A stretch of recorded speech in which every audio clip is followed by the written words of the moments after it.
Nagmarcha patungong Luneta ang iba't ibang mga grupo kontra sa pork barrel. Kanya-kanya silang gimmick para iparating ang kanilang mga hinaing.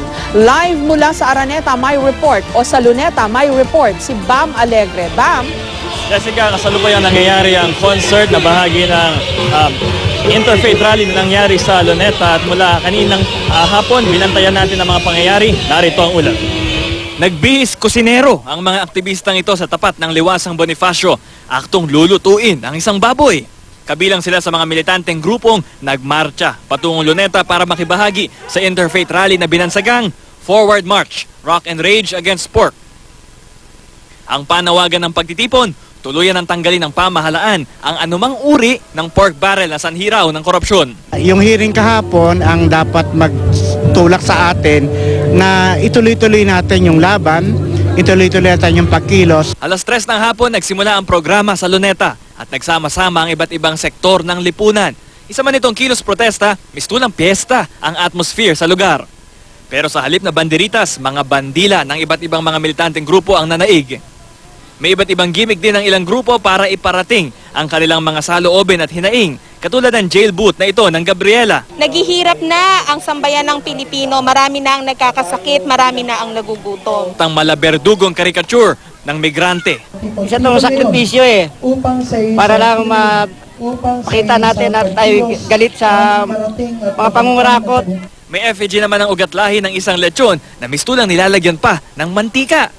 Itong mantika na yan, ganito karami yung yung kinukuwang budget ng pork barrel ng mga kongresista, senador at ng presidente natin. May ilang personalidad ding nakibahagi sa pagtitipon. Muling dumalo ang songwriter na si Jograd de la Torre. Tigilan nyo na ang Chiting. pagkat kayo na ay booking. Huwag ganit sa pera, baka kayo makamay.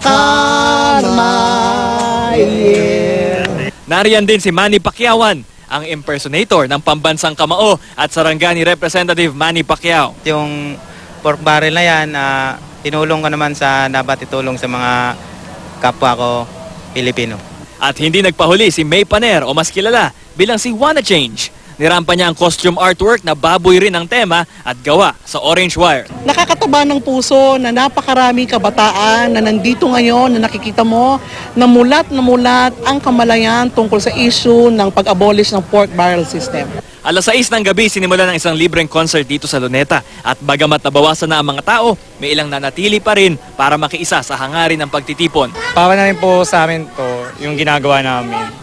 Siyempre po, para to sa Pilipinas, para sa ating lahat. Tsaka nandito ako nung Million People March, kaya tutuloy-tuloyin ko.